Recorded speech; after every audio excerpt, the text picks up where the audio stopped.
Welcome to the Real Estate Power Play Podcast, your launch pad for skyrocketing success in real estate investing. I'm your host, Gabe Rodarty, alongside Mark Monroe. We're ready to bring you transformative stories, groundbreaking strategies, and the insider secrets of real estate giants. Get ready to accelerate your investment journey and become a true power player in the world of real estate.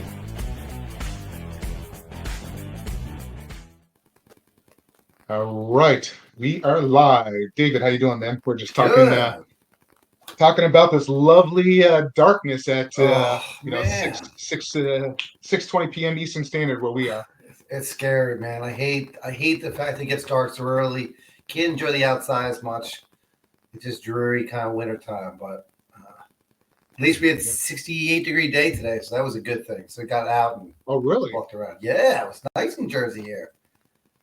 Wow, because you guys were cold there a couple of days ago. Yeah, we were freezing, but it was good to see the fact that we were, get a little warmer, get a little bit longer of what we're doing. So hopefully we'll see what happens. Nice. So what do you guys got? What are you guys doing for the holiday next week? We're going to be going to visit my sister who has a set of 1-year-old twins and a 5-year-old nephew. So it's going to be a great fun time of craziness and football and eating. So it's always good to spend time with the family. Just a little bit, A little bit is good. It can become too much quickly. So, but it's nice for our kids a little bit older so we can do a little more fun stuff, get out more, get home, relax, and kick back and just spend time together. I can't believe it's already Thanksgiving. It's crazy. I blink my eye and I know it's going to be January before we know it. We live and die for tomorrow, and we realize tomorrow comes and goes, and it's just too fast. Oh, it does. Yep. Enjoy it. I'm looking forward to January. The first time I've ever looked forward to it. So, anyways, we'll you and I will talk later on that. Yeah. But anyways, so David, thanks for coming on. Today we're just doing a segment live. I've been known David for a while. A couple of years now, and we met. Yeah. So I know you through the note world. You do a lot of note buying and all that stuff, and we met up in Nashville back in June at the what was the name of that event that we went to? The Diversified Mortgage Expo, DME. Got it. Yeah, so I'm looking forward to the next one in Nashville again. It's such a great turnout. So anybody listening, if you guys are doing seller financing and creating notes, and you want to know more about selling notes and be a part of that, David, definitely reach out, but I'll definitely recommend that. And then was it last weekend or the weekend before you were down in Dallas? We were in Dallas beginning of November, speaking at the Note Expo, which is run by Note School. We were on stage just talking about due diligence in the note world. We've been buying notes since 2010, and residential, first, second, non-performing, performing notes. So the whole gamut, which has been awesome. How are you seeing? Are you getting any feedback? I know you run a mastermind on every other Wednesday, and I haven't been on in the last one, so I apologize. But what kind of feedback is everybody getting on the notes? Are you starting to see a little bit of a default at all because of what's going on? Or we're starting to see a little bit of a kick in default world, which is back to what we bought for 10 years. We bought defaulted mortgages, so this world of performing notes is kind of a different world for us. With that said, notes right now are very expensive, right? Performing and non-performing notes are the highest I've ever seen them. So when we see these things start trickling, we advise people just to be a little more careful when they're buying property in general, because if anything just flattens out or don't expect the appreciation to be there moving forward, we don't see a huge drop, but we see things just flattening out for a couple of years. Interest rates really killed the burr market too, which kind of made things kind of really weird. But in the distressed note world, we're seeing the breaking of the performing notes a little bit slowly. And we don't think it's because of underwriting. We really actually believe it's because borrowers are getting squeezed, right? They're getting their grocery bill, electric bills are going up, their tax bills in Texas, insurance bills going up. So all those things are going up, and the borrower is stuck in a position where they can't do much. So they start defaulting. Nice. So, yeah, we're starting. We were at that event and we had the Mortgage Bankers Association or mortgage, and they were talking about when it was going to start to happen. She said late September, October, and that's when we started really seeing it. So Dave, let's just get into it. You're here on today's episode that we're talking about is really getting into spreadsheets. And you've worked with me. You helped me do a lot of amazing work on the spreadsheets, and I always use Excel, but I'm starting to change my thought process after working with you doing Google Sheets. So jump right in. Like, tell me a little bit. Like, how long have you been doing this, anyways? By the way. So it's funny. Back in high school days, I did coding and some programming stuff back before all the crazy stuff. But then I got into spreadsheets when I got into the note space back in 2010. What we found was the fact that spreadsheets was a way to do manipulation on bulk assets. And we used to work in Excel. I'm sure a lot of those watching us probably use Excel today. What flipped us over to using Google Sheets, which is a very similar setup. However, what we found was that back when we started got in 2010, 2011, Google Sheets had the ability to have more than one person on there, where Excel at the time was working on Dropbox, and if two people jumped on a file, it corrupted the whole file. So late one night, I jumped on a file of about 750 notes we were looking to buy, and the file got corrupted because someone else opened it. So I switched over to Google Sheets for that reason. And it's amazing when you're on there, you can have 2, 3, 10 people on a Google Sheet at one time and doing different things, and it automatically saves and automates stuff. But that's not the only power in it.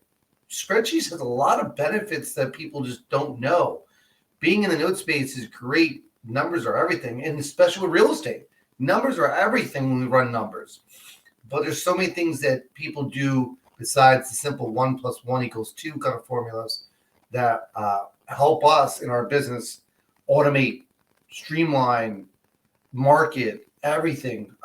We do things with spreadsheets I don't think they're built for, but it's because we do it because we know how to. It's been a real powerful tool, especially building calculators, like helping you build some of the stuff you have on your back end. It allowed to show the fact that it can be done in a much easier, quicker, faster way. It's amazing. Yeah, no, the calculator you did for us is awesome. It's just you plug it in. I have my VA plug it in, and it spits it out and makes it so I don't have to sit there and analyze every single deal. My VA can do it. So thanks for doing that. I appreciate it. Absolutely. I'm excited to kind of roll that out eventually here. So yeah, thank you. Yeah. So what do you want to do? Do you want to share your screen? Show it a little bit about? Sure. What we'll do is stuff that you worked. Yeah, we can definitely show some of the stuff we got going on here. Let me share my screen. So we'll go off the feedback we get also from those listening to us or watching us. I'll share my entire screen so you guys can see what's going on here. So for those who are not familiar with this is a Google Sheet. You can use. Hold on. There we go. Cool. So for those who are not familiar, this is Google Sheet. This is similar to Excel. Looks identical. Most of the formulas are the same. There are certain things Excel can do that Google Sheets can't, and certain things that Google Sheets can do that Excel can't. I love to challenge people and have that kind of competition of who can do what. And I'll tell you that some of the formulas that we come up with are disgusting, where I may have 16 lines of formula to do automation in one swoop, where we just add a bunch of data and it'll automatically calculate the entire sheet all the way down in a matter of seconds. That's the power of spreadsheets. You can analyze more than one row in seconds. And it's amazing that people who are not comfortable with it really should to become more comfortable with it, because it makes your investment, your business, everything a lot easier to do. But we're not only doing numbers, we're doing other automations, which is we'll get to in a few minutes. One thing you realize is that what you can do in Excel, you can do Google Sheets. And in the note world, we do with financial calculations, right? When we're buying a partial or performing note, we want to run numbers. We can run formulas such as, if we want to find out the payment amount, we can run that kind of stuff. We can run other things in here. And it actually, one big thing about Google Sheets that Excel doesn't do is it gives an example of what we want to do. It gives an example of what that formula looks like, which is really cool, right? We want to make sure that we know we're plugging in to get the right answer. So formulas is one thing you can do with spreadsheets that it's endless. But what we want to do is understand what else can we do with spreadsheet besides a simple formula? Because I can build anything you want. Yeah. So can you hear me okay? Am I talking? Yep. Okay. So one of the things that a lot of people of us real estate investors, we pull a lot of data. Like we're pulling, like we use PropStream, we're always pulling data and we're doing like mail merges or SMSs or anything like that. So I think, yes, the calculator thing is awesome on all that stuff and you're analyzing the data, but like, how can that help like somebody that's listening to us in one of the real estate groups that are watching us right now? Like how would this be able to help them a little bit more? And you can go in both in the calculator too if you want to go down that road. Yeah. So what we can do is we can actually import data from websites. And you're like, what do you mean? So inside some of the formulas, we have import XML, which means we can actually pull in certain fields inside of a website. So let me. So I was showing someone the other day about, for us in the note space, we have to worry about foreclosure rates and costs and stuff like that. So those things change often. So we have a website we'll use to get into stuff like this one. This is a Fannie Mae foreclosure fee chart, right? This is great and wonderful, but if you're doing any kind of calculations, this is not worth it. You're copy pasting it. So what we can actually do instead of doing that is we can take our spreadsheet and we can clear this out.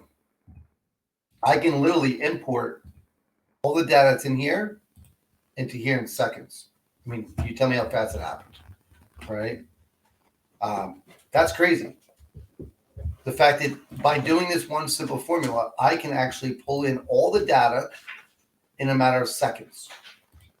I put a little thing here, it goes away, and just give me an example. So, which is really cool. That pulled in the data from this chart here. Crazy. Oh, you're muted again.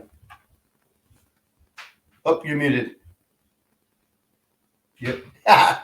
I'm sorry, I muted so there's no feedback because my mic is right here next to the computer. So, so that's pretty cool. So these are foreclosures or pre-foreclosures. Like this is huge for investors if they want to go after this type of data, and instead of going through the website, just kind of going through this process. Yeah. So this is what the foreclosure attorneys, the Fannie Mae foreclosure attorneys per state, what they charge for their legal side of foreclosure. There's a court publication, some of that, but we can pull in this chart, which this is the cost for a foreclosure based on Fannie Mae's fee schedule for every state in the country.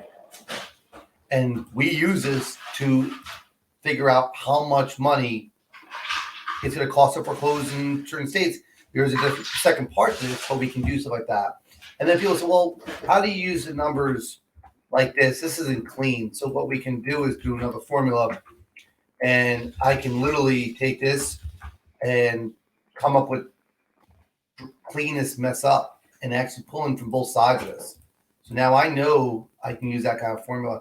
And what this kind of, I call simple, I'm sure other people say, well, wait, crap. This whole thing is here. I now have one chart of all the different states' foreclosure costs pulled in from a website. And the craziest part is if this website, because I pull from a special site, this will automatically update whenever that website updates. This isn't static. That's great data right there. I didn't realize Florida was going to be that expensive for close on. Look at Hawaii. That's pretty interesting. And then you're seeing, so this is crazy. Indiana is only $200 average for close there. $3,200 for the legal side of it, right? There's additional court. Got it. So this is So I didn't drag it down correctly, but you'll see the fact that it goes all the way down. It's crazy. It is nuts what's going on here. Great. That's pretty wild. That's cool. I didn't realize you can just take that and just boom, and it goes right in a spreadsheet. Learn something new every day. Yeah. There you go. I'll fix it for you. So let me ask you a question. So if I'm on a website like Facebook Marketplace or Zillow, and I'm doing filters, and it pulls some of the data. Can that actually export onto a spreadsheet as well, or is that? So Google results cannot. Google blocks a lot of stuff. Some sites you can, sometimes you can. You get into stuff if you're familiar with it. There's classes, and when we talk about classes, if you go into the spec screen, there's these kind of things. So there's class sections, there's table sections, and I would talk to your web guys about what all that is, because we can go down a crazy road with that world, right? But yeah, we can do that kind of stuff. We can pull data in. We can pull data in. We can pull data and do what we need to do with it to make it work for us. So another thing we can do with spreadsheets is we can literally automate some tasks. We can say, if this, then do that. And what I mean by that is that, and this is what we did in some of the stuff we worked with you on, was if this is greater than a certain number, we can do conditional formatting. This is great for flagging if a deal looks good or bad if you do a bigger spreadsheet. So when we do conditional formatting, we're in this world, right? So if this is, we can say apply to, E through E. If this is, greater than, 1,000, we say E3, E3. Oh, yep, that's fine. Or we can say, you can make a custom formula where I say E3 is greater than, boom. And now it highlight green, make it red, whatever you want to do. So all that kind of stuff can be done in a spreadsheet within seconds. So it's really fun, right? Because this now, anytime this number changes, it automatically flags it, does that kind of stuff. Now, what Google Sheets can do that other Excel can't do very easily is Google Sheets is done by a URL and not by the actual name of the sheet. Why does that matter? In Excel, if you change the name of a sheet and you reference the sheet, guess what? It goes away. It doesn't work anymore. If you change the name of the tab, it doesn't work. Where Google Sheets actually uses the URL to reference things. So I can pull information from one Google Sheet to another. So if I had this chart on one spreadsheet, which I do, I can pull in from another Google Sheet very easily what this world looks like. So I can pull in from another sheet, and I can pull from multiple sheets, all kinds of stuff, which allows me to kind of summarize all my deals in one clean look. So if I have, we have 100 plus notes, I can see the last servicing note, last paid date, because each deal has its own spreadsheet. But what we can do then is we can say, flag it if this is delayed by 30 days, flag it. And in a summary sheet, we can see every single deal pulled in from every spreadsheet into one and summarize everything, which is awesome. And we can see a summary of all our deals in one clean, simple looking sheet. No, that's awesome. I didn't realize that Yeah. it could be done like that from the website. So that's cool. So I learned something. What else? Give me something else that give me another magic. Yeah. trick. So in Excel, same thing with Google Sheets. There are things with scripts. You can build scripts with, programmers and coders and whatnot. And what we can do in these kind of world, we can actually allow Sheets to do certain things. And one of the things we can do is we can do mail mergers. What is a mail merge? Well, people use different mail companies out there to send emails. Well, a lot of times those things are kind of weird or look design-wise. You want something free. Well, I can do a mail merge and each column be a different tag inside of an email and send an email to individuals in bulk. I can run 50, 100, 200 emails, 300 emails to people in our tribe and filter out a huge list and say anyone with, that lives in New Jersey, boom, pull down everyone and send an individual email and have different mail tags in there, have their first name. So it'd say, hi, Mark.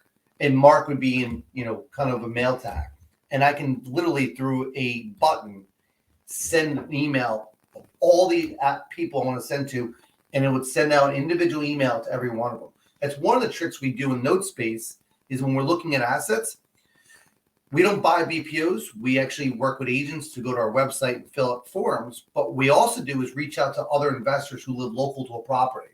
So I can filter a whole list down by, does someone live in this state and this county? Send them an email and send the property data. So I filter my whole sheet down, and then what it does is it imports data from our individual deal sheet for a property and says it brings in the bedrooms, bathrooms, square footages, the property address, everything in there, so that it automatically emails, and all that data is automatically populated within seconds. So you can do scripting and automating and for that. There's plugins. We use AutoCrat to do our invoices. So we literally can, AutoCrat just fills in a Word doc in Google Doc world, and you can actually fill in an invoice, and you can just boom, boom, boom, boom, boom. You can send out as many invoices you want, and it fills it in with using a spreadsheet. That's cool. What's email extractor? I saw something there. So that will extract email addresses from different websites, different spreadsheets, different things like that. Yeah. So most of the time I'm using AutoCratter. I use API connector, but I most of the time just use this. So I've actually stopped using like Keybee. I still use RankTank. That's the SEO thing. But we have all these plugins. AutoCrat's one I use the most for. And and that's kind of cool. So you like that one the most? Yeah, AutoCrat because I do the invoice and stuff like that. But we have scripts and some of these things that are just that blow your mind, right? So let's see if I can bring up the one email. So as an example, I have this sheet here that's a bulk email for myself. And these are mail tags I put inside the email, and all these tags get hit. It'll send it to my trade desk account, and I can literally send this. And everything here is different tags. I can change the headers, and I just whatever that matches up with, boom, boom, boom, and I have probably 30 of these. And I hit a button. I hit emails, send bulk. I can schedule it, all that kind of stuff, and it'll send an individual email to every person. So it's crazy what you can do with it. And the emails can go out through whatever emails platform that you use, like Gmail or whatever. Yeah, our business emails are through Gmail, so we're signed into. That's what we use. For those people who don't know, you can switch profiles on here. This is your profile. So if you can't get into something, each Google Drive has their own profile. That's one of the cool things we do. Yeah, and what was cool is when you were working on my spreadsheet, like we're sitting there on like this at Zoom and or not even Zoom, like you were in there and I could click on it and see exactly what cell you're on and kind of go back and forth. That was kind of cool. And then we would do notes back and forth. So I learned something. I learned a lot. So what we can do is do comments. So I can, I can actually tag Mark on here and assign him this task, and it becomes a little mini email, right? That goes back and forth and says, okay, once it's done, because you don't have access to it, it does this. And then when we're done with it, we hit finished. So it gives it kind of a quick chat, which is great. They do have a chat box, but this does go away as soon as the screen closes. So it does go away. But you can do comments, which you can tag people. You can take notes and stuff and all kinds of stuff, which is really, really cool. But yeah, we do a lot with filtering. So that's another thing. Filtering in, Excel is similar to this. And we can filter this whole thing down with anything with an A in the first one, right? I can say, okay, filter this whole list down, and then where left A to A 1 equals A, and then boom. I filter the whole list down, anything with an A in it, right? It's crazy what we can do. One thing we can't do in Excel, that Google Sheets is easier to do. You can do in Excel, but it's harder. Is querying. I can query from other sheets or query from other thing and just do it similar to filter. And you can do all kinds of stuff. So query is a little different. So that's some of the things we do. But I can literally grab from this. So let's pull in this K1 thing. So if I say import range, I'm going to bring in that spreadsheet. And then the mail tag, I actually have it so I can track when people open things too, which is awesome. So I'm going to pull in K1 for the spreadsheet. That's cool. So when I hit this, it's asking me to connect them. As you can see, that matches this. I just pulled that from a different spreadsheet. Yeah. So we do all this stuff. We have our database inside Google Sheets where we have our list of people, their tags, what they've done for us, how we connect with them, that kind of stuff. But another thing Excel stinks at is like when we want to move a thing, I can drag and drop. Where Excel, you have to cut, paste, all that kind of stuff, which gets frustrating and gets annoying as anything. That kind of stuff. And then in Google Sheets, you don't have to pay for that Excel, all that stuff. This is free. This is free. I have some spreadsheets with 200,000 rows. It's nuts, right? Yeah, the one spreadsheet you showed me that one time, like you took your notes, you plug it in, like you pulled it, and then you had an API and pulling from everything, and you pulled data like rent, comps, rents, everything, all like, God, within 3 seconds. Yeah, we actually, let me see if I can pull it in without showing too much, because I know some people hate doing this, so let me hide this real quick. So I can actually, this is through my, I have a due diligence portal for note investing, so I can pull a bunch of data points. This, okay. But yeah, we can pull this stuff in and we get a bunch of data that comes back available for us. We have about 60 different data points, and this is done through a portal API, and it pulls it right into the Google Sheet, which makes it a whole lot easier for us to do. And it pulls in things such as, bedrooms, bathrooms, square footages. Let me hide this real quick. I can't hide that, but I'm going to do this with that.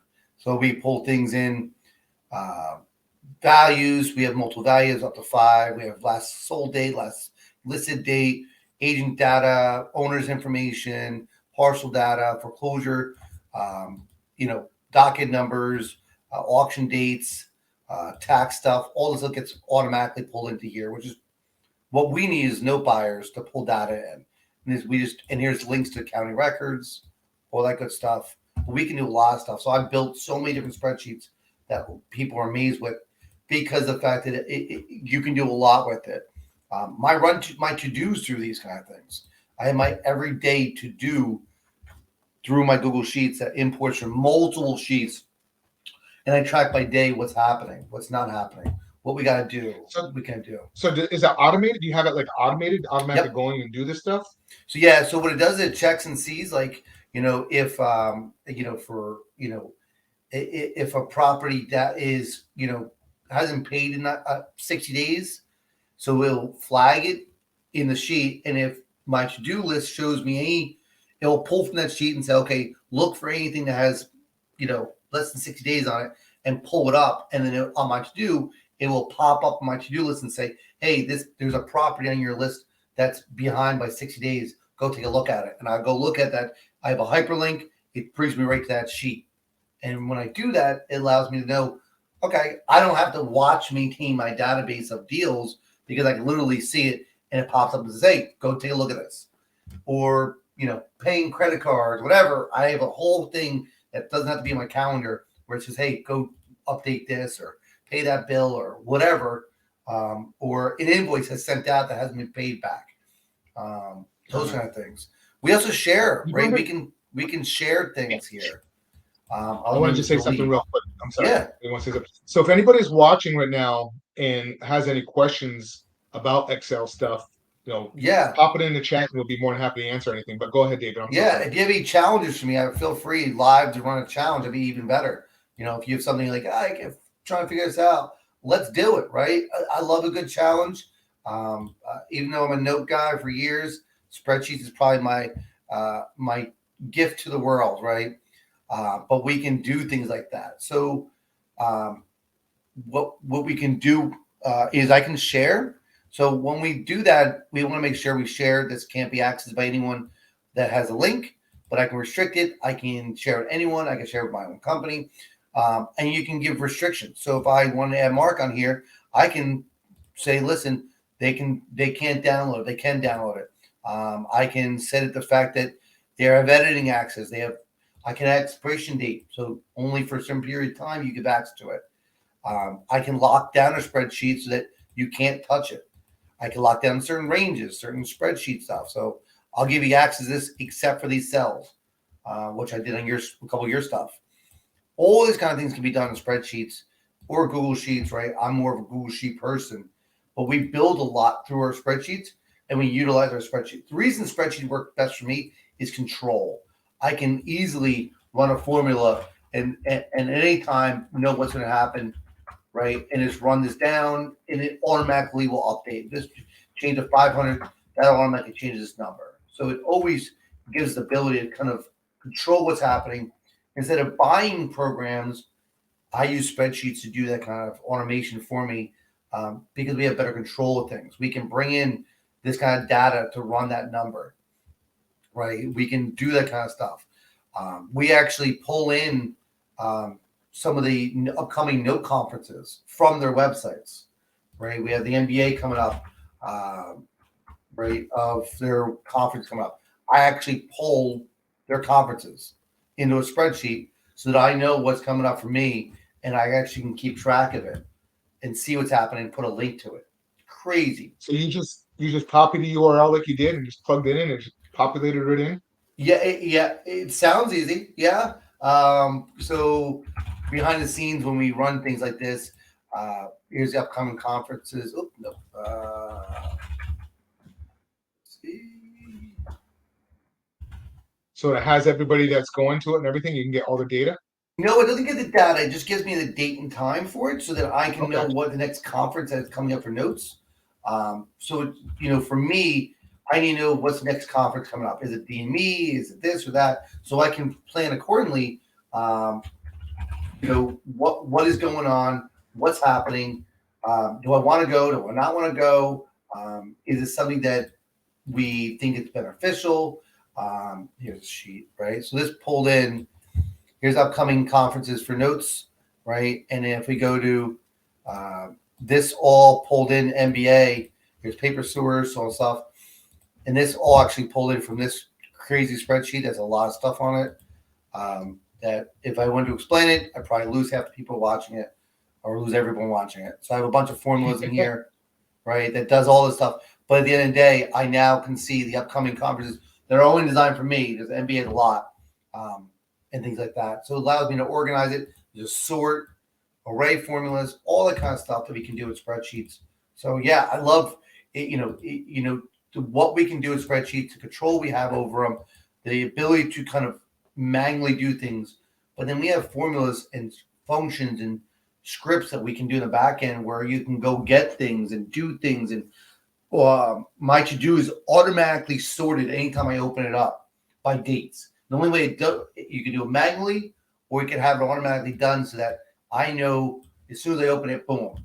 You can add this button up here is not on normal spreadsheets, right? We add that through code, right? All kind of stuff. Let me ask you a question. Yeah. You know how I was forwarding you those emails for a couple of weeks there with all that data every day coming out?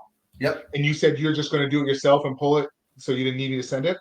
Could you actually do that in the real estate world? Like, have that data come out daily and then have it automatically go out in an email? Is that something you could, you know what I'm getting at? Like it showed like the delinquencies and it showed like the market. Like that would be powerful. Yeah, we can get as long as we get the information and get the links for it, we can definitely do that. It's just filtering down all the news of the day to know what is beneficial for you and what you need to do. But there are the RSS feeds. That's not a thing, but you can do RSS feeds. An RSS feed basically does you can pull in data from everywhere. One thing we do with Google's, you can actually do. I pull in news from Google every day to my websites, to my email. So I'll put in a way to. I'll put in like mortgage notes, and any kind of new news on the mortgage note world comes into here, right? So it's amazing that we can pull this data in. And we can have an RSS feed. You get an RSS feed from your Twitter account, and everything you've ever posted is found there. You won't get analytics, but you can pull in RSS feeds into spreadsheets. But yeah, you can create all kinds of emails on an automatic basis. Google Sheets has a hard time logging into websites to get data, but it doesn't do that part of it. But what we do is we combine a thing called Python and Selenium, and we'll actually go get the data and then import into a spreadsheet on a daily basis, asset lists, things are for sale, You can pull in Google's Facebook stuff and be able to analyze your data. A lot of people use Facebook and like kind of see their analytics. Well, we have it so we can go get it out of the API, and then I can say, hey, which post did well, which post did not well, who's in my group, who's not in my group, what happened here, who watched videos. All that can be analytically driven from these spreadsheets, which is tremendous. That's good stuff. So, no, that's great. And like the calculators you mentioned before, the data. So, I think this is awesome. And so, Dave, how can people reach out to you? I know you have your. Is it just JKP Holding? They can just Google that, or yeah. So you can go right into the jkpholdings.com. If you are a person who is creating notes and you're looking for information, we have ability to sell a note. We can do partials. We can do all kind of stuff. But we have an awesome thing that we constantly update where you can find all FAQs on selling a note if you're looking to do that. Partials, it's the FAQ where you just click on it and it brings you right to the bookmark. So we're going to be doing table funding and stuff like that. And you're also talking about putting together like a note mastermind too. You're thinking about doing that. So if that's we're looking to put together a more of a beginner side of things, possibly a mentorship where we're going to be able to kind of teach people the other side of the space of note buying. And I think for people who are curious about note buying, we have education as well, right? But it may be beneficial for you guys to jump on a call on a bi-weekly basis to kind of see what you can learn. That's a possibility for January that we're looking at. But we have trainings. We have a large website, a large Facebook group. We also run bi-weekly Facebook Lives for NoteSpace, which you can subscribe to, calendar subscription. You can see all our past webinars. We've done probably 300 plus of them. Podcasts, everything is available here. Spreadsheet is one part of the business we have. And then we have some upcoming events as well that is coming up soon, but we'll be doing it soon. So we have pricing coming up with Dave Polio soon as well. So if anybody needs help with some spreadsheets, they definitely should. Feel free to reach out to me. You can email me. You can go to our website and contact us and find out whatever you need to know. You can definitely reach out to us and see what we can help with, what we can help with. We have a consultation page where you can come here if you're really looking to get information. Come here, hit this button, fill a form out, and let us know what you'd like, and we can tell you if we can help you or not. So, Dave, just in case if people are listening while they're driving, what is the URL again here? Just put in JKP Holdings, again at jkpholdings.com. Or go on Facebook and type in the letter J, the letter K, the letter P, and you probably can find our page, our group, anything. But we've been doing this for so long. It's been awesome. So, and what's the name of the podcast? So, good question. When we run the podcast, we just call it the Note Webbing. Let me just see what we actually have for it. Because I don't really, we're so focused on buying assets. We actually, we do kind of with that. For us, it's just general investing in note investing, responsible investing. So JKP Holdings, note investing, responsible investing. It's held by me and another note investor, Nathan Turner, which is recording of our live LinkedIn and Facebook account. But as you can see, there it looks like 100 in the here, so you can tune in. We have every topic, and I'm sure you can listen to Mark's when we had a couple months back, when we did back on episode 98. Avoid mistakes, seller finance, and with real estate notes with Mark Monroe. So it was awesome. Dave, I really appreciate it. So anybody listening that wants, I'm not on mute anymore. Sorry, I get confused. So Dave, thanks for coming on. If anybody has anything, definitely reach out to Dave in the note world, Excel spreadsheet, and especially if you're doing seller financing, you're acquiring assets, you're missing out on another whole avenue of, getting and selling notes and as well. So that's another opportunity. Absolutely. It was a pleasure. All right, Dave. Thanks so much. Dave, you can stay on here to the end. And let me try to shrink this down. Everybody, thank you guys so much. Take care. We appreciate it. And we'll talk to you guys soon. Take care, everybody. Peace out.